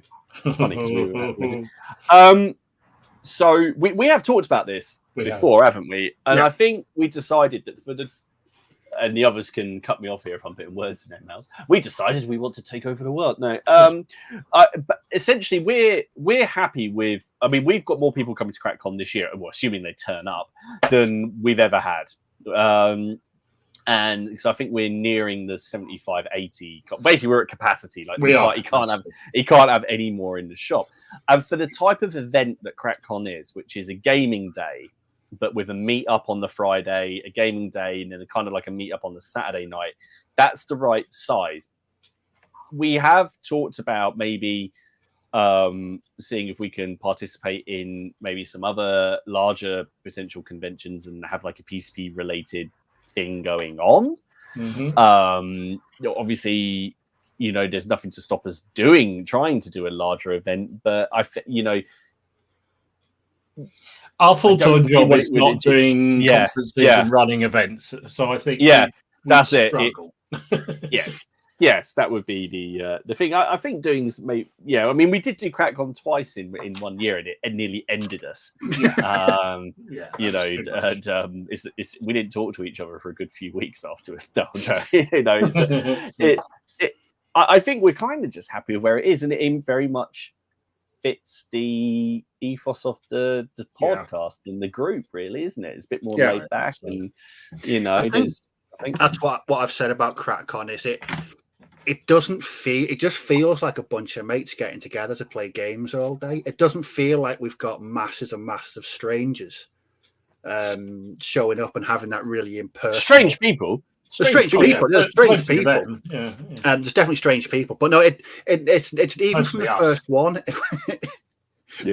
Would be me eating a plate of gherkins. I think the only thing I would love to see, I agree entirely. I think we have talked about this many times, and I think we just always thought we'd just stick with what we got, because it just would lose for all the reasons we talked about. But I think the only thing I would love to do is find a way where we could potentially do something in another country, to go to the US, for instance, and run something like that. But I don't know that family commitments and money would permit that anytime soon. Money would permit, but wife would not. No. So I think that was the only thing I'd love to try and find out a way of doing. But I think CrackCon can stay pretty much as it is, the size it is at the moment, for the time being. Yeah. As Rogue Trooper says, you don't want your crack getting too big. Absolutely. No. Absolutely not.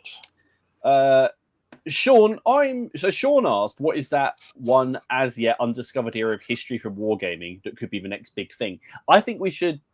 I'm going to do some horrible office talk now. We're going to put a pin in that and circle back round to that, because I think that's actually a really subject. I think that's a whole. I think that's a whole topic. I think we could each of us go away and come back to the next stream with a period or something that we really that we don't know anything about, and we think that no one is going to be able to think about. Basically, we've got a week to find something that that very few people know about, that we think could make a good wargaming topic. What do you reckon? I think that'd be a laugh. That sounds good. Cool.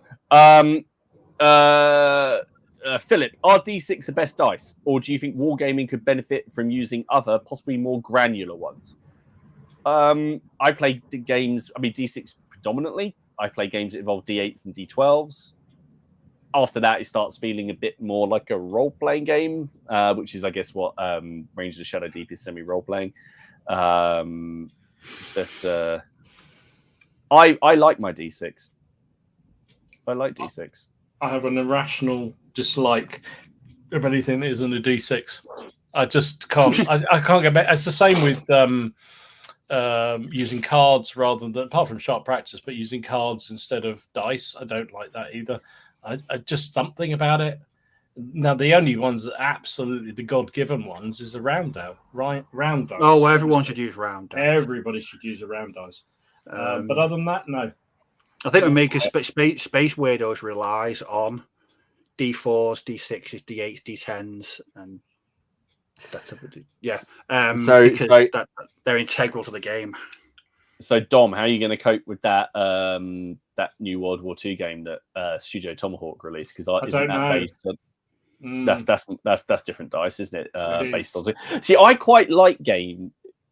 And if you've ever played Savage Worlds, which is a role-playing game system that I quite like, I think it really works better for skirmish games that deal with things in. I quite like attributes, so like so for example, a 4 is a success, But if you've got a low stat, so you have a static success value, but your skills are then, the varying ability. So if a D4 is a skill, then obviously it's quite hard to get your 4, whereas a D6, it's more like 50-50. A D8, slightly better odds, So I quite like that kind of system, but I think it works better in games which are more focused on individual ability rather than a unit. However, I think doesn't Beneath the Lily Banners use D10s, and by Fire and Sword uses D10s. So I do, and doesn't one of your favourites, Muskets and Tomahawks? Yeah, that's D10s, isn't it? It does use D10s, so it's the bit I don't like about that game. But yes, it does. I mean, I don't know. I mean, no good reason. It just doesn't. And things like I like the concept behind something like Badges and Burrows does it, doesn't it? Where you have different size characters have different dice. It's a really clever mechanism, and I quite like the idea of that. But there's still something about it. I think because I don't know. I've just always used years and hundreds of years of playing wargaming. I've used D6s, and it just I don't know. So that's one clever thing about Space Weirdos. So when you're setting up a Space Weirdos gang, you pay points for different levels of skill. So the higher the dice type, the more points. But there's a better chance of hitting. But so, for example, if my character's is shooting with D10, if they're behind cover, it drops to D8. So the levels drop. It's just a really clever way of. It's a very clever system to do that kind of stuff. I agree. I like the idea. I think I can handle it if the majority of the dice is D6 and the rest is I don't know. There's no logic to it. I know there isn't, but it's just the way I am. Okay. One of Ken's comments was who invented round dice and what is their home address? The management wants to pay them a visit. But Mark's got a good one. Have you ever been in a situation where you might have been embarrassed to advise that you're in the wargaming hobby? I mean, I was already with Haley when I got back into the hobby, so that wasn't a concern. What about you guys? I'm trying to think. No. I think when I was younger, I probably was a little bit slower to tell anybody or to tell people what I did. But nowadays, I don't give a toss. But I think also what I did find over the years was that some people you kind of thought, I'm not sure I should say, but you say, and the number of people that go, oh wow, that's really cool. I used to do that, or what's that all about? Can I come and have a, So, I don't have a problem. Well, I can think of one where I wasn't embarrassed to say wargaming, but I decided not to say it, which is when I met Rob Halford, the singer from Judas Priest, at a tattoo. We were at an event in a tattoo parlor in London where. There were these tattoo artists tattooing leather jackets with Judas Priest art to raise money, and my friend was press, and I got to tag along, and Rob Halford was there and started talking to him, and he was like, "Oh, so what do you do?" And it never even crossed my mind to go, "I like to wargame." I was like, "Oh, I'm an archaeologist," and then he was sort of chatting about that. But I don't know. I don't think I'd be embarrassed to tell anybody that I do it. It doesn't really bother me, to be honest. And I find, like you, I find people either are interested or pretend to be interested to not hurt your feelings. So, I mean, everyone off my team at work knows what I do. So I've had no problems telling people. I mean, there's weirder things to do. So. You do them too. I'm going to. We've got two really. Oh no, one. We've got one other one. And then I think we should have a look at the comments because I've just seen the time. So we've got 20 minutes left, and I haven't even uploaded the photos yet. I've got them. I've not done a Ken. I've got them. I just haven't uploaded them. So I'm going to skip a few, and if we didn't get around to them, I'm very, very sorry. We should do another week of this. We got that, and then we've got the topics. We could do another week of this, and we've got the go away, find a war no one knows about, and let's make a wargaming range. Yeah, I like that. So, there you go. That's the next 2 weeks sorted, isn't it? But Gary, so Road Troop said, what are your thoughts on the Epic range? Whilst great for price, space, and getting people into the hobby, they are bland when it comes to the rank and file. And overall, look, whatever period, they seem to much the same because everybody's army looks pretty much the same. But that's his, he said each their own, but he's saying that basically what are our opinions? Because all the Epic armies generally end up looking the same. John came back with actually a really good comment, and Gary says a good point, which is that that thinks now that we're spoiled for choice because in the past there was far fewer sculpts, and all rank and file old people's collections all did look exactly the same. Yeah, it's very true. What are your feelings on that? Because we were, funny enough, again, we were talking about it when you showed off your ghouls earlier. You were saying they're very same. I mean, it's a good point. But I think I think if it's a way of doing the mass, we talked about this earlier, the mass battle effect, so having lots of ranks and ranks of figures on table, playing a big game, it's a really quick and efficient way of doing it. So I think it's good. Does that mean that I'm not adding in other manufacturers into it? No, it doesn't. I am.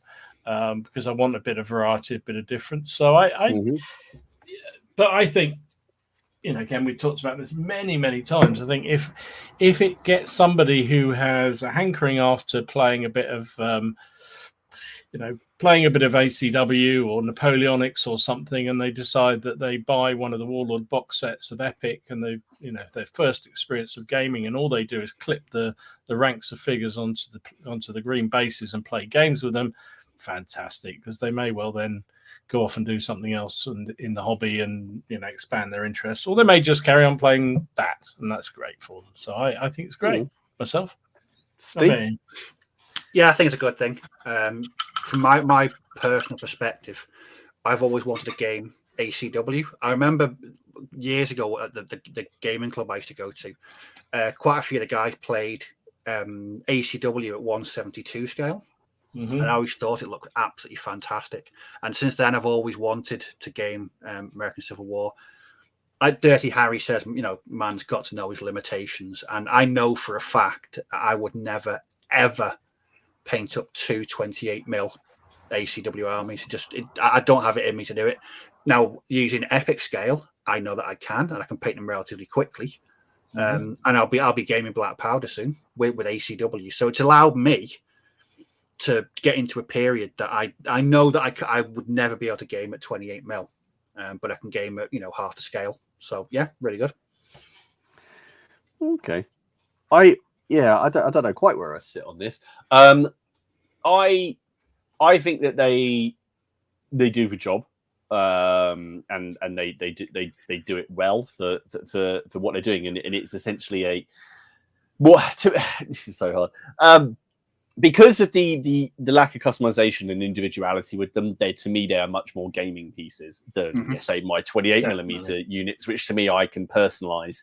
And oh god, this sounds so weird, but that I put a bit more of myself into. That I could, you can do some mild conversions with head swaps and cutting the ranks in half, but they are there to create the units and to play a game. So to me, they are far more gaming pieces than my 28mm. That's my personal opinion. Agreed. But also I feel like that when I'm playing the game. I feel like this to me looks more like, whereas I like if I want to. I found myself, and I'll probably come on to this video, I found myself looking at these models going, I really want to wish that there was like a guy running forwards doing something. I really wish that there was like a break in this line of guys in these cloaks. I just, weirdly, everyone was saying, oh, we want all the shields together. I was like, no, I want a gap. I want some guy telling someone to run to the back. To me, I found out that a big part of what I love about this hobby is adding the personal touches that I like to add. And with the Epic range, you can have these massive battles, which you can do with 10mm and you can do with 6mm, and you've always been able to do it. Yep. It made it more accessible? I think because the size of Warlord and who they are, people are more aware of it, and people are more likely to spend their money because it's a battle in a box. And we've been through this loads of times on air, haven't we? Why are people going for the Epic scale instead of 6mm or 10mm when it's been there before? It's because it's plastic, it's on a sprue, it's affordable, it's a one-stop shop. You just buy your box and you're gone and you're done. And they've got the rule sets as well, which, to be fair, you can, Bacchus have got their rule sets, and Pendragon do, don't they, as well? They do. So I think it's a good thing, but I do think that there is something I do. Yes, they are bland in a way, because that's the nature of what they're trying to do with them, I guess. So I think that's probably. I would be fascinated to know how many people just buy the base set. So how many people have just bought the Gettysburg box, Battle in the Box with both sides? Yeah. Or how many people have just bought the Hannibal box and that's it? Not added to it in any way, and all they do is every so often they'll crack them open and play a game with them, as opposed to what we would probably do as, sort of historical gamers that love collecting the armies, is just add more and more units to them, different variations and different types of troop types and all this sort of thing. I wonder. I think that's the thing, isn't it? We talked about it before. I think there's a bit of this I don't know if it's deliberate miscommunication or clever marketing, but they're not starter sets, are they? Oh, no. The Gettysburg box is not a starter set. The Hannibal box is not a starter set. I had someone comment on my video banging on about how it's the whole bloody thing. It's the battle in it's everything you would pretty much ever need. They, for the ACW, they then, about a year in, they released the Guts and Glory starter, didn't they? Which was, what is it, like 2 divisions aside, something like that? No, that's the box I bought. That's what I bought, the Guts and Glory box. Yeah, which is like, what was it, about 60 quid? Something? I can't remember. It was not massive. I think I paid about, it was £65 I paid for mine. Yeah, but you get enough to start. You get a rule book. You get some scenery, and it's good. It's a good starting point. Yeah, but that's what I mean. Is that those are starters? That's a starter set. Yeah, a £280 box. They're going, oh, these prices on these starters is insane. It's like, but it's not a starter. It's a massive box. If that's the starter set, then yeah, fair enough. But I don't think it was ever advertised as that. Guys, that has been amazing. There's a few comments to quickly go through. Dom, can I call on you a minute here because I need to? Yeah, of course you can, mate. You need to upload. I need to upload. Now that's nothing to do with us being lazy, but it's the fact is that you can only load so many pictures on this damn system. So we have to at some point load up all the pictures. Otherwise, the whole thing falls apart. Right, let's have a look at some of the starred comments. What have I done? You put music on, mate. That's that'll screw you demonetizing. Oh, well, no, it's on here. Go away. There we go. How weird is that? Sorry. Old school FRP says, question, what's a good substitute for GFS part straw static grass? Is that Gale Force? Gale Force 6. Yeah, I guess it is. Static grass. A dry yellow colour. I love my first hobby round of container, but the second looks like finely ground flock instead of grass. Anybody know? I get hang on, I've got a bag here. If it's still got the label on it, then I can tell you. I get my stuff from WWS warworldscenics.com. Yeah. www.scenics.com. And they've got loads of bags on there. I think I last stocked up about 2 years ago, and I'm still going through them. You don't want to see that, Steve. Just don't want to see that, and we would be in all kinds of trouble if I tried. I don't even know how I did that. What else we got here? Oh crikey, I've lost them. Bear with.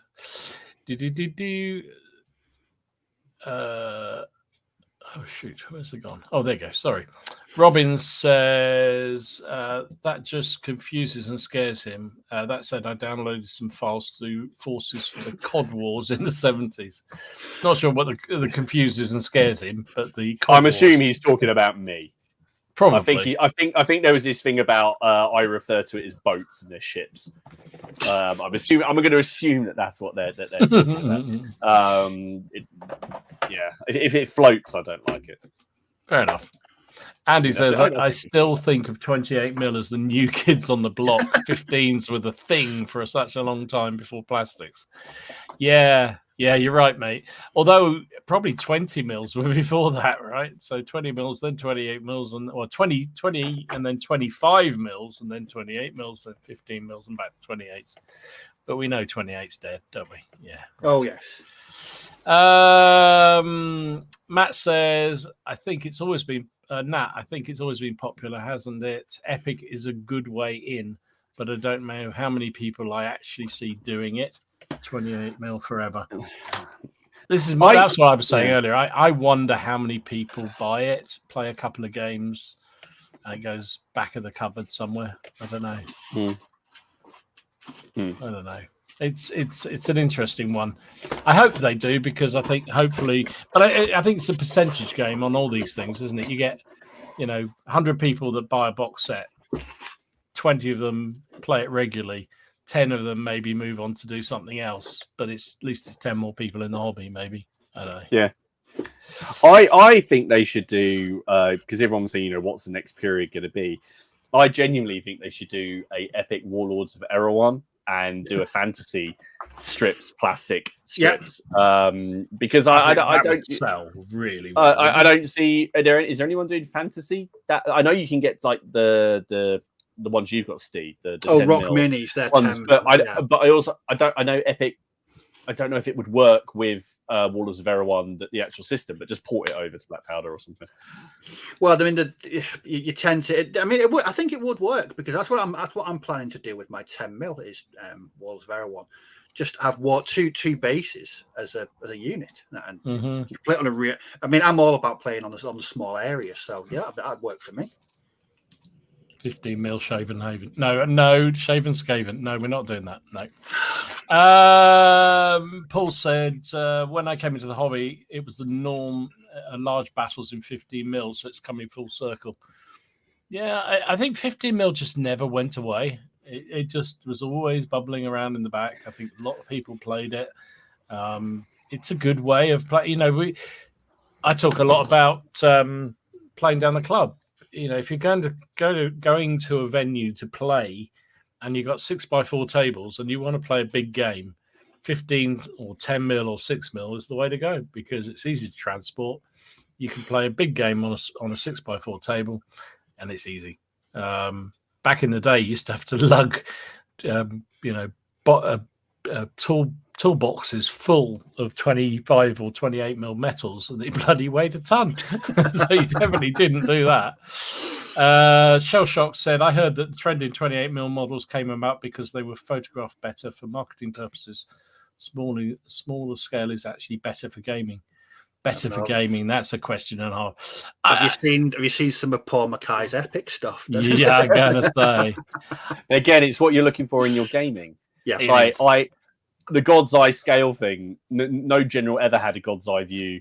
I'll say from maybe now of the battlefield, and I quite like, even if I like the Soldiers of Napoleon approach, and I hope we've got a game coming up actually, where you're just one part of the battle, and you actually this part of the turn is it's called the How Goes the Day roll to see what's happening to your left and what's happening to your right. As part of the battle unfolds. So I have no problem thinking that my action is part of a much larger battle, or focusing on playing one battle but with multiple games. So like with my escape from St. Albans one that we did the other day, playing on the retreat of St. Albans, you can then play the action in the streets of St. Albans, and you can play the initial assault on Dunstable. I like it really focusing then, rather than just saying, well, that bit's Dunstable over there, that few collection of little hobby buildings I've got over there, really focus in. See, I quite like doing the detail, which I would say comes out at that level. So, yeah. I think, 28mm, I think I did hear that story about the fact it was helped photographs, but I think also a lot of it is just down to the modeling, the getting the detail on there that people wanted to be able to paint. I think that was a lot of it. A really interesting one from Dermot here said, responses from our faux fun group. There are quite a few people who, for various reasons, cannot paint, and for them, the 2D painted faux fun miniatures allows them to get gaming. Yeah, I can see that. Absolutely can see that. And if you can't paint, or you aren't able to paint, you can't afford to get somebody to paint for you, I can absolutely see why that is a really good idea. And I probably would do much the same if I could, because I like the gaming. Nick's question for Martin: how badly do you want to open up a big can of whoop ass on Robin in consecutive games on the Seventh Son Battle Report? I have been getting a bit of a hammering this year. But not just of Robin. I think we worked out. So where are we? We're August. We're 8 months in. The only games that I've won on the channel, which are actually most of the games I've had this year, actually no, I've heard of it, are the Acton Panzer testing games. They're the only games that I have won. And that's you got the ECW stuff with Miller, got the Gallic Wars stuff with Haley, I got the Wars of the Roses one with Ben, and of course I got the Hannibal stuff, the Crusade stuff.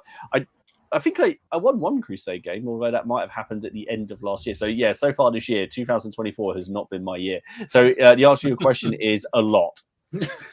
A lot. Good. Right. Mark said, if you're older and you're only played historicals, sometimes it's a bit hard to get your brain around the weird shit. Yeah, with you, Mark. Definitely with you.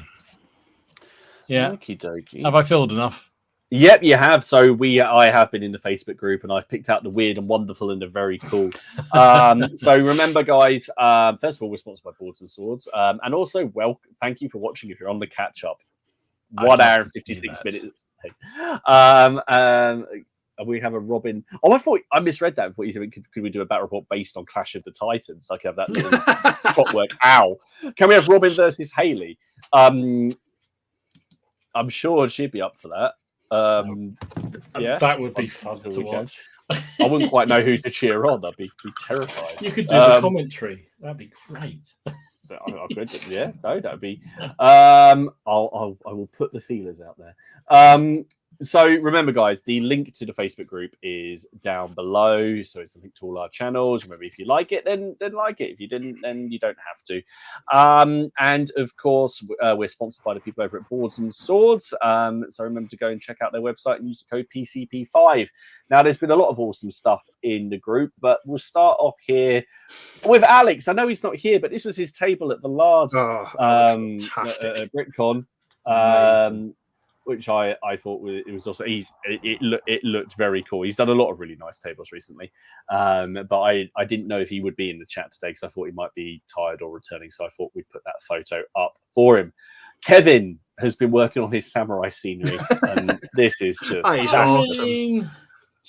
That is awesome. That is awesome. Wow. That is so cool. Lovely stuff. James Shakos he's got some of his hobby motivation back. So he's been working on some command bases. Now that's the Hannibal figure and the Scipio figure from the Warlords things.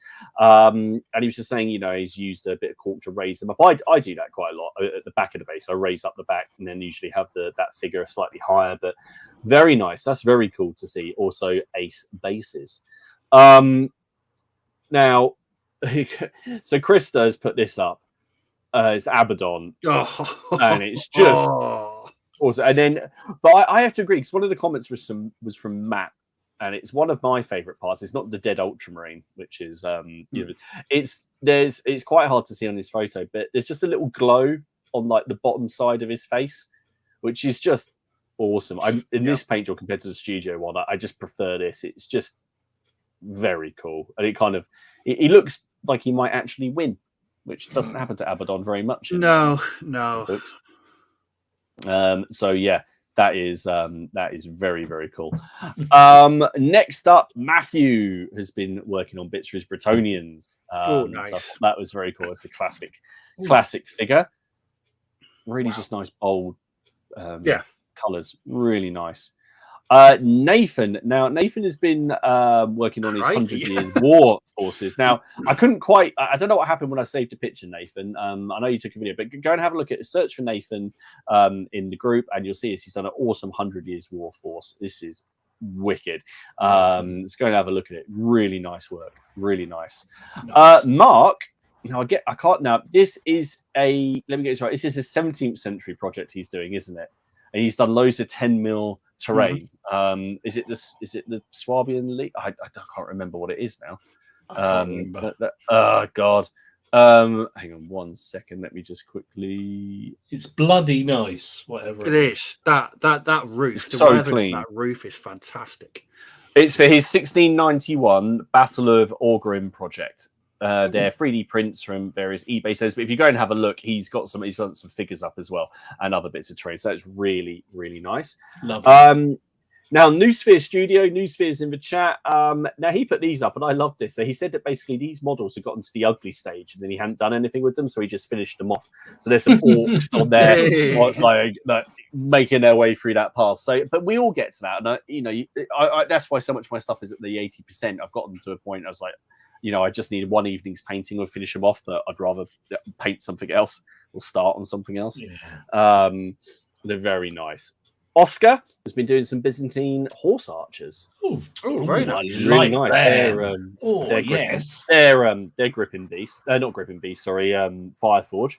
They're the plastics. They're really nice. They're lovely. I kind of want them now, and I could use those to combat the light cavalry from the Seljuks that are always causing people issues. Pete has done some Stormcast Eternals. Very cool, nice and bold. I like the white armor. Actually, I really like that sort of teal armor as well. I think that's a really cool color. Very nice. Phil is working on 20 mil World War II. Oh, lovely. Oh, good. Yeah, nice. Very, very nice. Now I gotta get this one. Now Philip is working. These are from his Saga Age of Hannibal project. So really nice. Always do enjoy seeing some Saga. So cracking stuff there. Now I'm putting this one up because I want work colleagues like this. To be fair, I suppose I should be the one buying it for people. But so Sam, I can't remember what he said. Was he 10 years with the company 10 years, or something? Yeah. 10 years with the company. They bought in the Zulu Rorke's Drift collector's box. I know. I mean, that's really, really cool. That is. Now, clearly, that he has told his work colleagues that he likes that sort of thing. Because there you go. There you go. I mean, I would tell everyone that I like that thing if I would get that. Shell Shock Scenics, he posted this up because he's been working on some fields. Now I know he put up other models, but I just want, because you were working on this, I thought it was ace because there are so many questions. I always get questions, how do I do the fur fields and that? And essentially, I just do what you've done there, which is you just get various acrylic paints like greens and ochres and yellows, squirt it all over the teddy bear fur, and then brush it, and then I just use a comb and comb it through and get rid of the excess paint, and that's it. And it looks ace. Even if you just do little patches like that, it's just really cool. I looked up suddenly. I thought it was a cat that had an accident. That's brilliant. Really, what's that? What's the cat that lives in a bin that's like those colours? I can't remember. You're in the world now. Steve has been working on, I believe, his AWI. Which is really nice. Really nice. Minutemen or something. Yeah, nice. Very, very nice. Steve Harbour. I mean, again, these are lovely. Give me chest pains looking at them. Just but they are very, very nice. Cool. Very ordered. And I'm going to finish with Stephen, who wanted to find a use for his resin Roman testudo from Warlord. This was awesome. And he made that. I mean, that's awesome. Just awesome. I love it. I always use those. Yeah, he said he had to put tactical rocks, but proper tactical rocks. There's a guy launching himself off of one. Really nice. And guys, we love seeing all of this in there. So remember to post your pictures, even if you're just building stuff or doing terrain and games down the club. Games. Post them up, or even if you've got some new rules to try. And what's quite cool and been going up there, historical novels as well. Post away, because people are always looking for things to listen to or to read or whatever. So there we are. That is the end of the stream. We're into overtime at the moment. So thank you. So we are with Steve. Steve. Are we just going to carry on with the questions, or do you want to do I'm happy to do that. We have 25 left. We got just over halfway. Yay! And then Dom's week is already decided for him. We have to go and find a weird war. There you go. Nice and easy. No one can say we're not community minded. I'm looking forward to that. Oh, the obscureness will flow. Paul. Stay moist. Yeah, great. Stay moist. Lovely. Well, thank you for spending your moist evening with us. We hope that you can all go and enjoy. What the hell? Is that to be the fate of Martin's daughter's stuffed rabbit? Oh, okay. I misread that. Yes. I thought things had taken a turn. But no, guys, thank you so much for spending your evening with us. Remember to go check out Boards and Swords. Remember to check out the channel links down below. Come and join the Facebook group and all that good stuff. And we will see you over on Steve's channel next week. So see you there. Bye-bye. See you, everybody. Bye. Have a good week.